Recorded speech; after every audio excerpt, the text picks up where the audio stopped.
Today we're here to talk about spring maintenance for green stormwater infrastructure like these tree trenches here in Hoyer Heights in Northeast Minneapolis.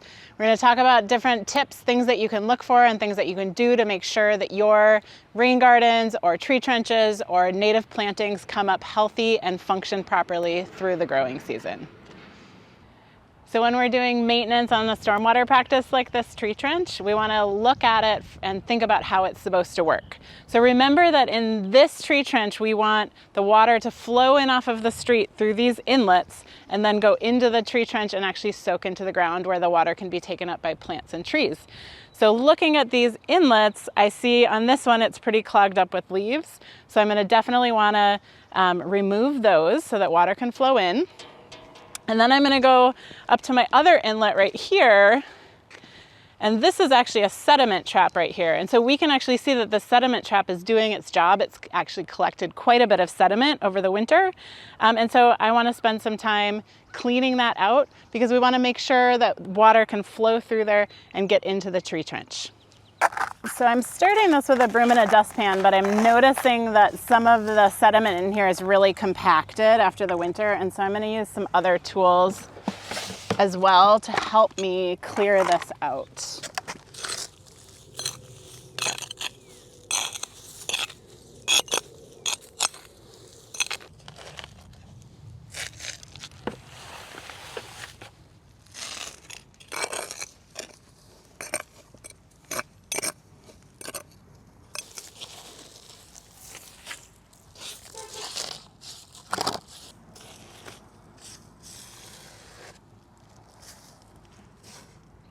All right, so I finished cleaning out the sediment trap. It actually looks pretty good, and now I know water can flow in. So I'm gonna carefully step into the tree trench, and I'm gonna just start looking around and see what we have here. So the first thing I'm noticing when I'm looking at the backside of this inlet and the sediment trap is that there's actually a pretty significant area of erosion, and that's something that the city will need to come out and fix. So I'm just going to make note of that, and I'm going to call, in Minneapolis, I'm going to call 311 to report that to the city, and hopefully they can send somebody out to fix it.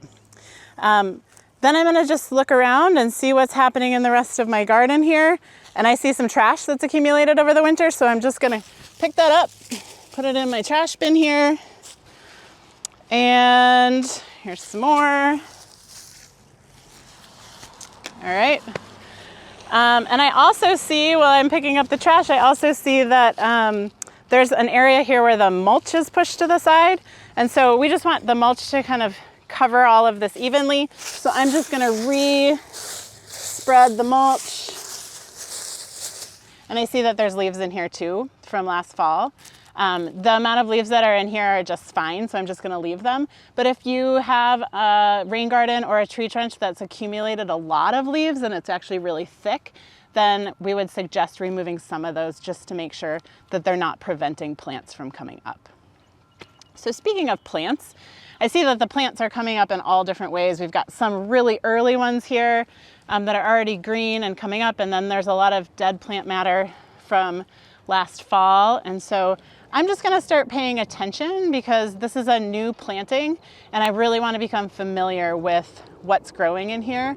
You can look at our website, mwmo.org, to find the plant list of the plants that are supposed to be in these tree trenches and also a list of common weeds, and that can help you become familiar with what they look like.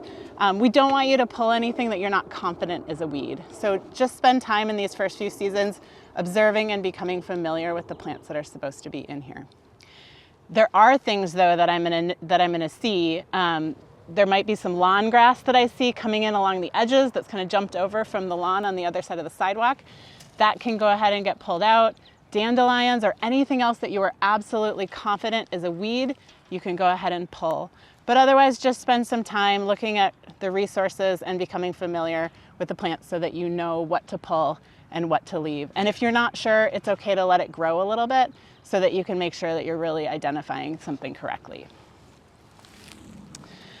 The last thing that I see in here that I want to take care of today is that some of the plant material from last fall, which is really tall, can be cut back once the overnight temperatures have been consistently above 50 degrees for about a week, which here usually happens in early or mid-May. If you'd like to, you can go ahead and cut back some of these tall stalks. So this one's dead. And so you can cut to about 4 to 6 inches above the ground. And that just cleans up the look of it, and some people prefer that. You definitely don't have to cut these back though. It's your choice.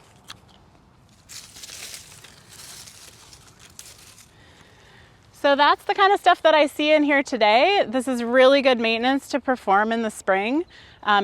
Again, remember that the most important thing when you're looking at and cleaning and maintaining your tree trench or rain garden or native planting is to think about the way that it's supposed to function and look for anything that might prevent it from doing that. And then just make sure that the plants that you want to be growing in there are able to grow up healthy and strong. So we just wanted to show you one tree trench here that we found that actually probably has too many leaves in it. So this is in an area where there's much more mature trees.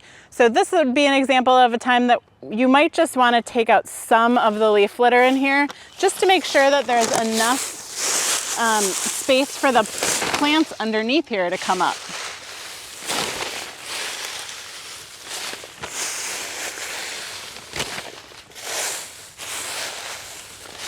It's really exciting to see the plants starting to come up in this tree trench. If you're interested in learning more about this project or seeing more how-to videos on how to inspect and maintain your tree trenches or other rain gardens or native plantings, check out our resources at mwmo.org/Hoyer Heights.